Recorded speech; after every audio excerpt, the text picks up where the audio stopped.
I talk a lot about envisioning. I learned this lesson the hard way. And 9 months into the new job that I had gotten, my boss called me into the office. He said, Adam, the team's being eliminated and you have a few months to find a new job or leave Google. Welcome to the Mindful Money Mindset. This is a podcast that's all about getting your mind right when it comes to all things money. In every episode, we go deep with engaging guests who provide tangible takeaways and a whole lot of joy along the way. I hope you enjoy these conversations as much as I enjoyed having them. Let's dive into today's show.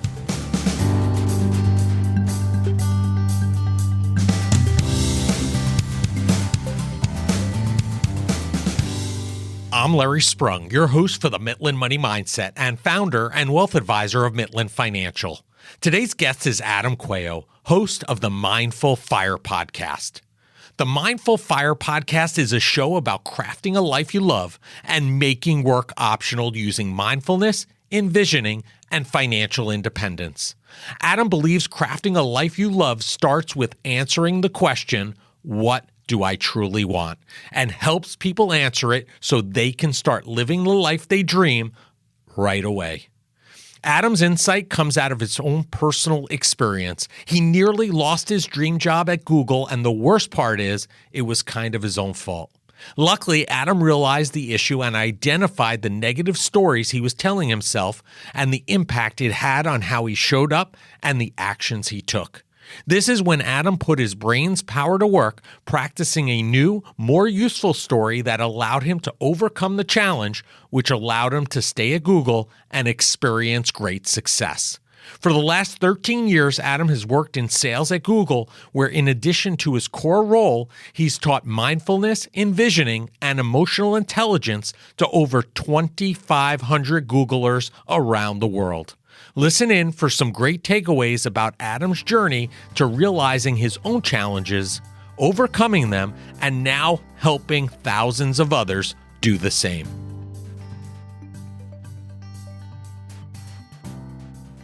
Well, I have the pleasure of being with Adam Kway-yo today. He's the host of the Mindful Fire Podcast. It's a pleasure to have you here, Adam. Welcome to the show.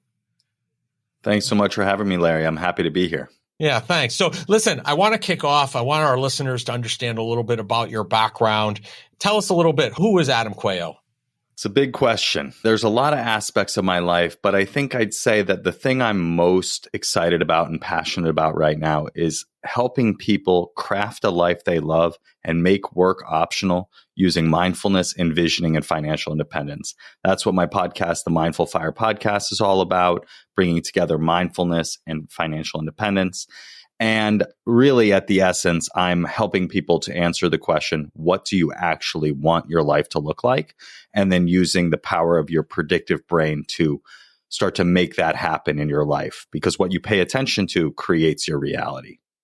Great stuff. Yeah, I mean, listen, financial independence, Mindful Financial, Mindful Money Mindset, direct tie. We help people answer, what did you do today that brought you joy? So I align with your question as well, and we'll learn what brought you joy today in a little bit here. But I want people to understand a little bit about how you got to this point, right? And one of those, I think, defining moments that brought you here was your time spent at Google. You've been there for 12 years, and then there was an inflection point that we're aware of. Can you share with our listeners what brought you to this point and kind of what that aha moment for you at Google was? I've spent most of my career at Google, going on 13 years now. And unfortunately, what brought me here is learning the lesson that our stories and what we pay attention to create our reality the hard way. In essence, personal experience, right? Yeah, the school of hard knocks, unfortunately. Right. About 5 or so years into Google, I got an opportunity to be on a experimental team that I had been trying to get into for a long time, basically helping website publishers improve their user experience to help them grow their small businesses. And at the same time, I was also pursuing my dream of being an entrepreneur outside of Google. So I had my day job and I had my side hustle, which still I have going. It's just a different side hustle. I had this belief, this conviction that in this on the side project I was working on. I was going to build a business and I was going to leave Google. And leaving Google was the goal and what I considered success. So I had this story that success equals quitting Google. And I took it a step further. I told anyone who would listen, if I get promoted at Google again, I have failed, because that means I haven't built this business. As ridiculous as that sounds, that's what I was telling myself every day. When things started to happen within the job and challenges came up, I was not ready to address them because I thought, I'm going to quit anyways. Like success equals quitting Google. Wasn't important. Yeah. So I wasn't really dealing with that. And not surprisingly, I nearly envisioned myself right out of a job. I talk a lot about envisioning. I learned this lesson the hard way. And 9 months into the new job that I had gotten, my boss called me into the office. He said, Adam, the team's being eliminated and you have a few months to find a new job or leave Google. Obviously, not the best news you ever want to hear, but I had to find a job. So I started interviewing internally, externally. And despite many good late stage interviews, I got to 30 days before the deadline with a total of 0 job offers. Now I really started freaking out. And I realized I had this like rock bottom moment. This was absolutely rock bottom. Around the same time, my project on the side was also crashing and burning. I was basically building a SaaS solution and realized this thing already exists. So both of these things crumbling at the same time. And I remember this moment, I'm sitting in Golden Gate Park in San Francisco, and I realize what I'm doing is not working, right? I need to step back. I need to think differently. I need to choose a new mindset because whatever's happening is just not working. And I thought back to when I learned this concept of envisioning in a program that I now teach, Search Inside Yourself. It's an emotional intelligence mindfulness course at Google. I remembered this idea, getting clear on what you actually want. That's the core of envisioning. It's getting clear on what you actually want your life to look like. I decided, okay, I have nothing to lose. Let me try this.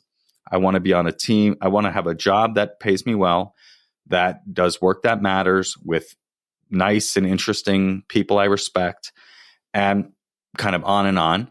And then I remembered this practice I had learned, affirmations practice, which is essentially choosing a new mindset and then saying that mindset out loud. So I chose the world is abundant with opportunity because I wanted to see that in my job search. So I'd say it out loud. I'd visualize in the past, the present, and the future. I'd see in my mind times in the past when that was true, times in the present, and then I'd kind of fast forward that into the future. And amazing things started to happen. It was almost like it was magic. People started reaching out to me. My team has headcount. Oh, you should go talk to this company. I just started taking action, right? Another belief I was practicing was I don't worry about doing things right or wrong. I just take action, which leads to learning, progress, and growth.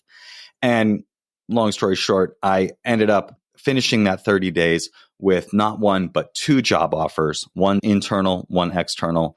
And I took the one at Google. Not surprisingly, I've been there 12 years, but here's what's happening, right? Like this wasn't magic, right? These opportunities coming up. It was like when you get a new car, right? And suddenly that car is everywhere. Or when my wife was pregnant, I was seeing pregnant women and babies everywhere. And it's not because there are more Subarus in my case or babies. It's that my mind was ready to see it because I was priming my mind in that way.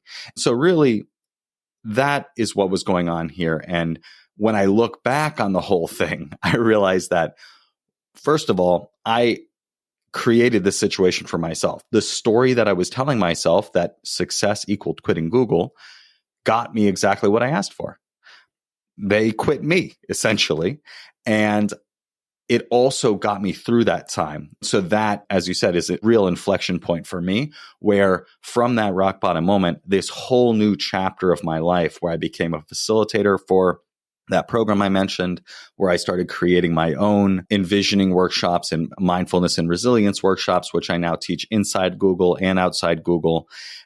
I've taught 2,500 Googlers around the world these things. All of this grew out of this very difficult time, and everything I'm doing with the podcast, this whole new kind of focus for my life really grew out of that really desperate situation where I was like literally 30 days from getting shown the door.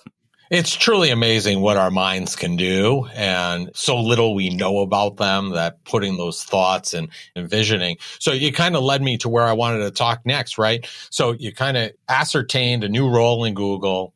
You realized that this was something that was very meaningful to you, envisioning, really helped you, encouraged you, something that you were going to continue to do, and then work with other Googlers to do that, and then even outside of Google. So out of that also came the Mindfulness Fire podcast. So tell us what that's about. You alluded to it and kind of touched on it a moment ago, but what is the show about and what made you start it? And what are the takeaways that you're looking for people who are listening to the show to walk away and say, wow, this is something I can implement and really start utilizing for myself like Adam did?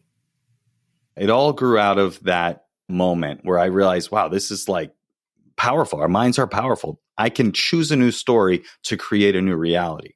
And then I used that to get promoted twice since then and to create this podcast and to create these workshops. All these things kind of came out of that moment. So the Mindful Fire podcast is really my exploration of two major passions of mine: mindfulness, as we talked about, and financial independence. Ultimately, the show is all about crafting a life you love and making work optional using mindfulness, envisioning, and financial independence. So it's kind of the intersection of financial independence, retire early movement, and doing it in a more intentional and mindful way. And what I found is that a lot of people, they get this number in their mind. They say, when I have $2 million, I'll be good. Everything will be great. It's what I call the if only mindset. If only I had enough money to retire. If only I could, in my case, teach mindfulness and get paid for it. All these things, we have these stories in our mind. And what this podcast is about is like, you don't need to wait to start living this life. You can actually just get clear on what you actually want and start taking the steps now to test those things with what I call mini experiments. The podcast is really a mini experiment for me. It started 3 years ago in the pandemic when seemingly everyone started a podcast. Yeah, but yours is still around. A lot of those are It's not true. around any longer. Yeah, I think there's like some stat that most people don't make it past like 10 episodes.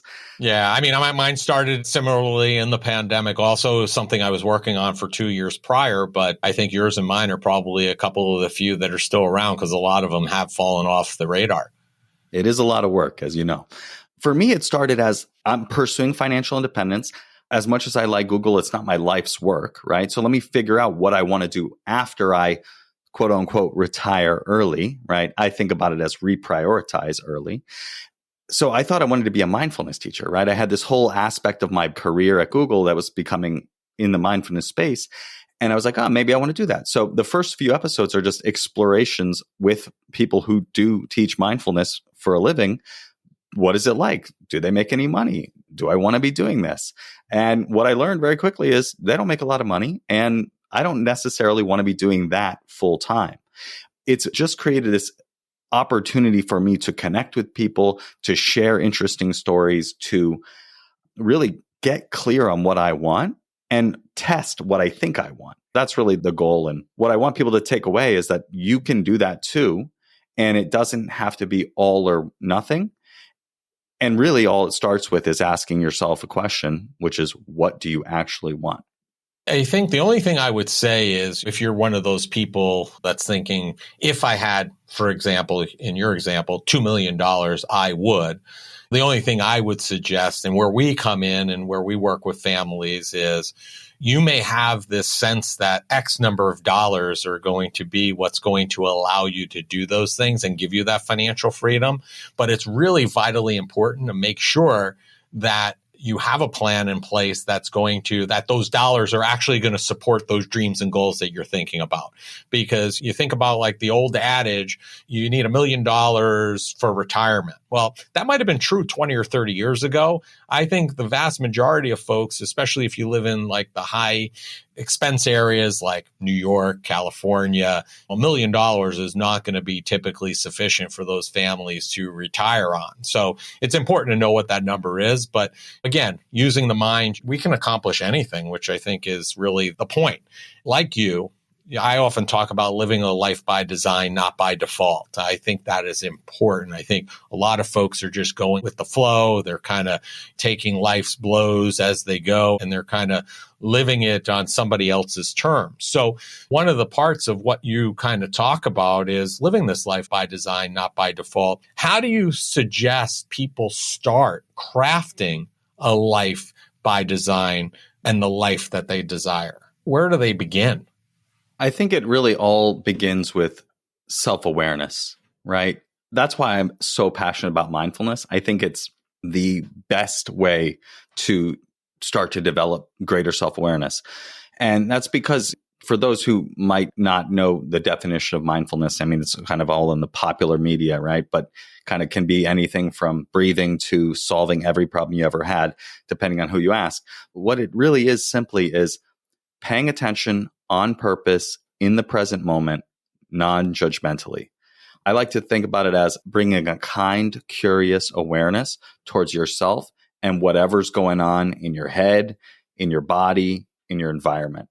Let's talk about that for a second then. So if I'm somebody who wants to start living a life by design, I want to start being intentional about what I'm doing. You're saying mindfulness is a key component of that, if not the component of that. So if I'm not mindful right now, right, and I'm not doing these types of things that get me into that mindset, for lack of a better word, are there specific exercises, things that I can be doing that I could start to move into that mindfulness mode, so to speak, that our listeners can take away and start doing either later today or tomorrow? Yeah, absolutely. Right now, they can try that. So just for those listening, I would just invite you to take a moment to feel your breath coming in and going out. So just take a deep breath in and out, right? And that in itself, paying attention in that way with a curiosity, like, well, what does it feel like? What does my breath actually feel like in my body right now? That is mindfulness, right? Kind, curious awareness, right? I want to take a quick break from the show to talk to you about our latest best-selling book, Financial Planning Made Personal. It breaks down complex financial concepts into simple, easy-to-follow steps that anyone can understand. Everyone has a unique financial journey, and this book can help yours. Do you have your copy yet? If not, please go to financialplanningmadepersonal.com and order one today. And I have one more question for you. What did you do today that brought you joy? So is meditation a form of mind? Because it sounds very, I meditate 10, 20 minutes a day, right? Not a lot. I've kind of gotten myself into it. I used to not be able to do it at all, and I've kind of eased myself into it. Is meditation a form of mindfulness, or are they one and the same? It's a good question and often conflated for sure. They're related, but not the same. So mindfulness is a capacity. It's a capability that we all have to some degree to observe what's happening, notice the judgments as just thoughts rather than buying into them. So just noticing anything with kind, curious awareness. Meditation is mental training. You can think of meditation like exercise, right? You can train different parts of your body, your physical body, with different types of exercises. Similarly, the mental training that meditation is, you can do different types of meditation to train different capacities of mind. So you can do mindfulness meditation to train the ability to be mindful, but you can also do like a body scan, for instance, which helps you cultivate awareness of sensations and emotions in the body, which is training a different capacity of mind. What I like to practice is mindfulness meditation, which is essentially just sitting, focusing on your breath like I just had you do, noticing when your mind wanders, and then having a kind, curious awareness to what's arising, right? Often it will be, I'm doing this wrong. My mind's all over the place. What am I going to have for lunch? Yeah. To your point, I used to sit there, try to do guided meditation, and I was like, man, this isn't working. I'm not really focused on what they're saying. I'm not doing this. My mind's wandering here or there. And it wasn't until a lot of people I spoke with about it said, that's normal. What you'll end up doing is learning to, when your mind wanders, bringing it back to where you should be. And I've been able to do that over time. There's a lot of things that we could do to be mindful, right? Like you said, taking that break, taking a couple of deep breaths, maybe just walking outside, taking a deep breath also, different scenery, different environment. What do you see as some of the biggest holdbacks from people or challenges that people have when starting to try to be more mindful? And are there ways to overcome those roadblocks, if you will? Absolutely. I think what you described, getting started with meditation, right? You can call it mindfulness meditation.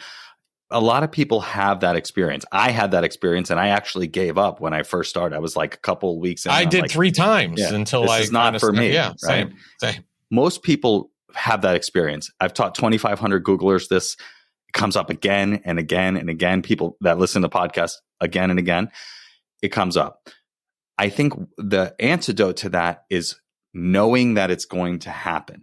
Expecting that your mind is going to wander. I've been meditating for 10 years. My mind wanders like crazy most of the session. When I sit, most of the session. And that's going to happen for most people. So I would expect it. That for me was like, wow, okay. It's not a problem. It's actually the practice. And realizing that each time your mind wanders and you notice with that kindness and that curiosity, and you bring it back, that is training your ability to be mindful. Every time, that is the practice. So number one, expect it to happen. Number two, be kind and compassionate with yourself as it happens. And realize all those things are just thoughts. They're going to seem really important. They're just thoughts. I once went on a 10-day silent meditation retreat, and I spent 9.5 days convinced I was doing it wrong. Not even realizing that those were just thoughts. When I was thinking about what we were going to have for lunch or the fact that we didn't get dinner, that was obviously a distraction and thoughts. But these other ones, they seemed special. The more I realized these are just thoughts, the less power they had over me, and the more I was able to kind of bring this mindfulness capacity into my everyday life and interactions. I tried on and off several times, and it took me many people saying, what you're experiencing is normal. Just continue doing it and you'll see the benefits of it. And I have, which is good. You've taught these 2,500 Googlers, right? I think it's pretty well known what the culture and the environment work-wise and the pressure that takes place at Google. I think that's pretty well known. So probably no different at Google being an employee compared to many of our listeners who are entrepreneurs and business people. There's a lot of similar pressures and time demands. How do you recommend that people who are in those roles where high demand, very busy, family life, work life, how do they integrate? Are there a couple of practical tips on how they can integrate mindfulness into their busy lives? Yeah, there's a few things. When we talk about mindfulness or learn it, there's the formal practice and then the informal practice, or the on the cushion and off the cushion, so to speak. So I would say having a daily-ish meditation practice, because having a lot going on in my life, I'm striving for daily-ish these days, is valuable. So that can be 5 minutes, 3 minutes. It doesn't have to be a lot.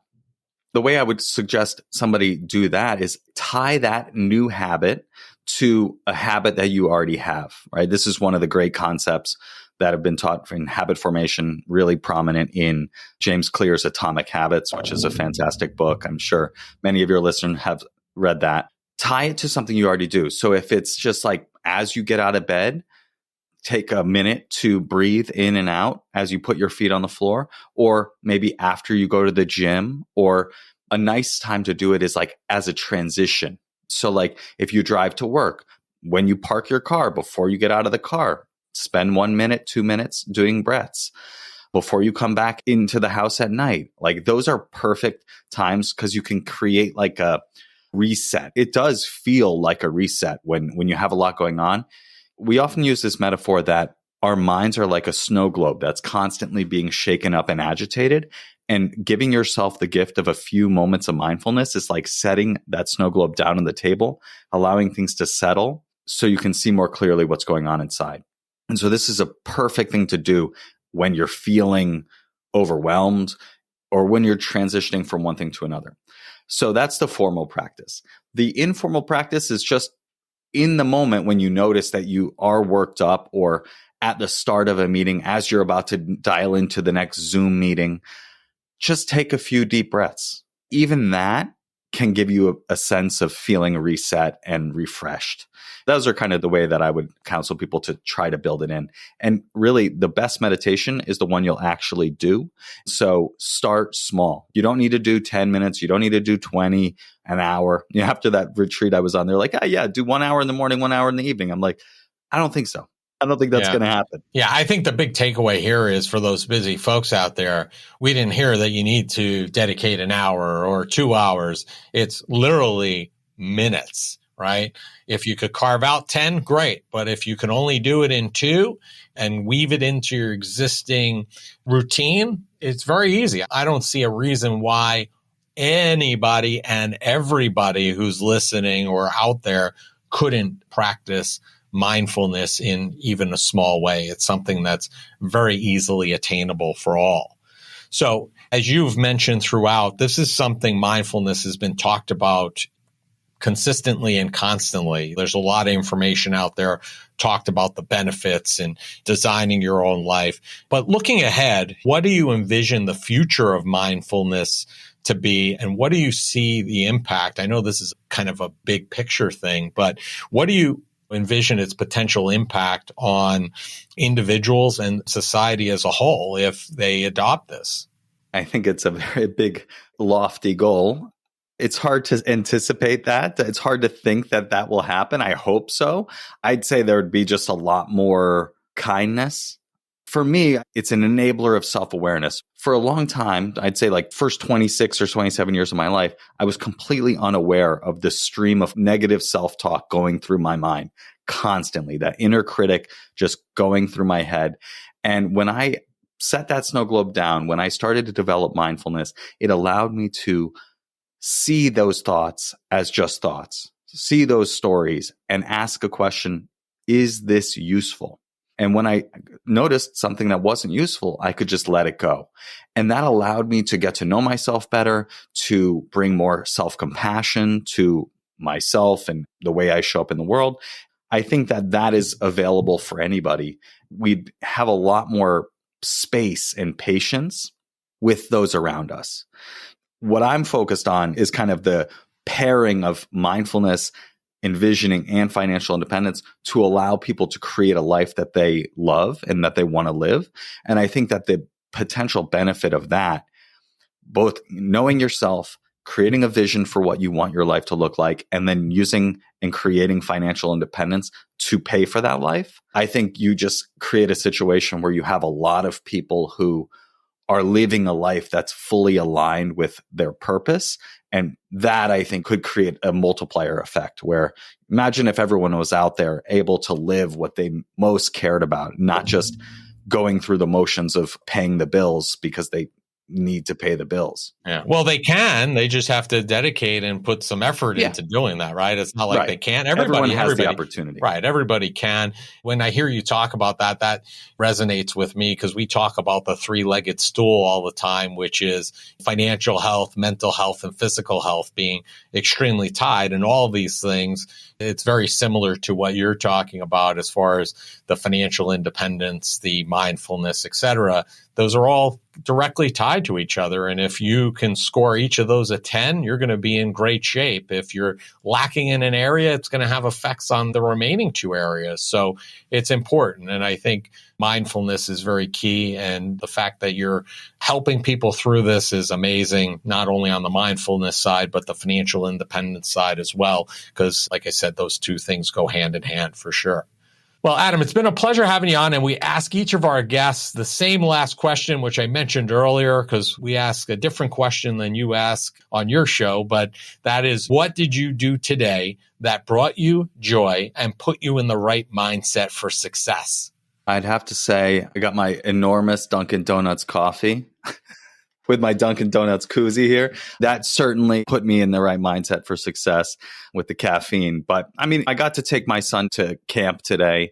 As I said, we got to listen to The Alchemist on the way over, which is a favorite book of mine. And it's cool to share that with him. And then earlier in the week brought me a lot of joys. I got to go to a Bruce Springsteen concert with my wife. And we just had a wonderful time. It was a lot better than I even expected. I'm not a huge Bruce fan, but I live in New Jersey, so it's kind of required. Right. But we had a wonderful time. If you're not a Bruce fan, you have to say you're a Bruce fan if you live in New Jersey, for sure. So, yeah. So listen, that's great. Enjoy that time with your son. I remember and used to treasure driving my kids to school every day because we had 10, 15 minutes of just us time where we talk about just about anything. I miss those days now that they're both out of the house. So treasure those. It's been a pleasure having you on the show. We're going to have all of your information in our show notes. But if people want to learn more about your podcast, learn more about you, learn more about mindfulness, what's the easiest and the best place for them to go and do that? Thank you for having me, Larry. It's a pleasure to be here with you. For anyone who wants to get started in crafting a life they love, really what it starts with is answering the question, what do you actually want?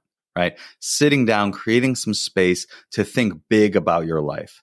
Envisioning is all about thinking big about your life. I created an envisioning guide for your audience that helps them do this in a way that we don't usually do it, right? We usually envision the future for ourselves within the constraints of what we already have. And I really teach it in a way that allows people to set those aside for a moment, right? Just all the normal things of what's possible, reasonable, rational, all these things, set it aside for a minute and think really, really big, because that's when you're going to start getting inspired. That's when you're going to start feeling that pull towards something to work towards, right? Because money is great, but it's a tool. People can download that free envisioning guide at mindfulfire.org/Mitlin, mindfulfire.org/MITLIN, and they can download that free envisioning guide and start thinking really big about their life and understanding how the way that your brain works allows you to do that, to start making that happen and start living into that right now. Great. Thanks, Adam. Thanks for sharing that. We'll have all of your information and that information in the show notes. Everybody go check out that envisioning guide. And if you have any other questions, comments, etc., reach out to Adam. Great person. Has worked with over 2,500 Googlers on this same topic, and great resource. Thank you so much for your time. And please enjoy the day. Thank you so much, Larry. You too. I want to thank Adam Kway-yo for being a guest on the Mitlin Money Mindset. Adam was on the verge of losing one of the most rewarding careers ever and was lucky enough to realize it before it was too late. His insight and personal reflection allowed him to overcome and persevere. Adam is now taking what he learned and helping thousands of fellow Googlers, entrepreneurs, and people do the same so they can live their best lives too. Adam Kway-yo and the Mindful Fire podcast can be found across most social media platforms as well as podcast players. All of the contact information needed to find them can be found in the show notes. Thank you for joining us this week on the Mitlin Money Mindset. Make sure you visit our website at mitlinmoneymindset.com and smash the subscribe button so you don't miss a show. We encourage you to help others find our valuable content, and please don't keep us a secret. You can also schedule an Is There a Fit call right from our website or by using the link that you'll find in the description section of your podcast player or app. And be sure to join us for our next episode to learn more about getting your mind right when it comes to all things money. The opinions voiced in the Mitlin Money Mindset Show with Lawrence Sprung are for general information only and are not intended to provide specific advice or recommendations for any individual. Past performance is no guarantee of future results. All indices are unmanaged and may not be invested into directly. Investing involves risk, including possible loss of principal. No strategy ensures success or protects against loss. To determine what may be appropriate for you, consult with your attorney, accountant, financial or tax advisor prior to investing. Investment advisory services offered through CWM LLC, an SEC-registered investment advisor. Guests on the Midland Money Mindset Show are not affiliated with CWM LLC.